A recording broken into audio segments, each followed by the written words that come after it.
Active Chhatra League করার লোকজন ঢাকার ডিবিতে ছিল। ডিবিতে যে কজন আপনারা বোধহয় অ্যাসিস্ট্যান্ট কমিশনার বলেন, যাদের সাথে আমার পরিচয় হয়েছিল, ছাত্র জীবনে ছাত্রলীগের নেতা ছিলেন প্রত্যেকেই, যে কজনের সাথে আমার দেখা হয়েছিল।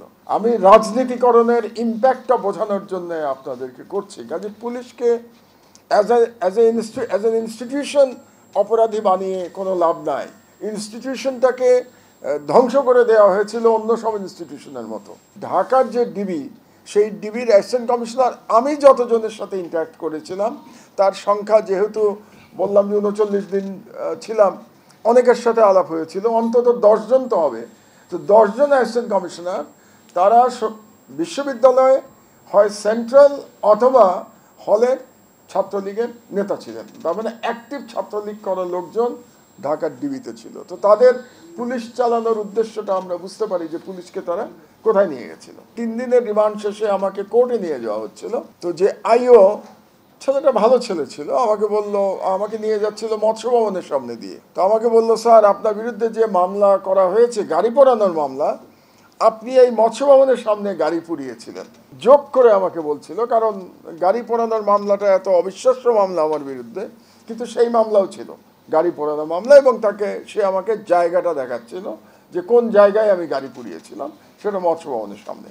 পুলিশে কোনো চেইন অফ কমান্ড বলতে কিছু ছিল না, কয়েকজন ব্যক্তি, এবং ডাইরেক্টলি শেখ হাসিনা নিজে অনেক ক্ষেত্রে পুলিশ চালাতেন। আমি কাগজ পেতে শুয়ে থাকতাম, বুঝতেই পারেন রিমান্ডে যে গারদে রাখা হতো, সেখানে খবরের কাগজের উপরে আমি শুয়ে থাকতাম, এবং সিসিটিভি ছিল। তো অপূর্ব হাসান ওই সিসিটিভিতে বিভিন্ন লোককে দেখাতো যে আমি মাহমুদুর রহমানকে মাটিতে কাগজের উপরে শুয়ে রেখেছি ক্রেডিট নেওয়ার জন্যে। তখন ছিল ঢাকার পুলিশ কমিশনার, ছিল বিখ্যাত বেনজির, ছিল ঢাকার পুলিশ কমিশনার। তো তাকে দেখানোর জন্যে যে আমি যে মাটিতে শুয়ে আছি এবং কাগজের মধ্যে সেটা তাকে দেখানো হতো। মাটিতে শোয় আমার কোনো সমস্যা নাই, কিন্তু এই যে দেখানোর ব্যাপারটা, যে ওসিকে দেখাতে হচ্ছে যে মাহমুদুর রহমানের সাথে কি ট্রিটমেন্ট করা হচ্ছে, এটাই হচ্ছে ফ্যাসিবাদী শাসনে একটা পুলিশ কোথায় নেমে যেতে পারে তার একটা উদাহরণ।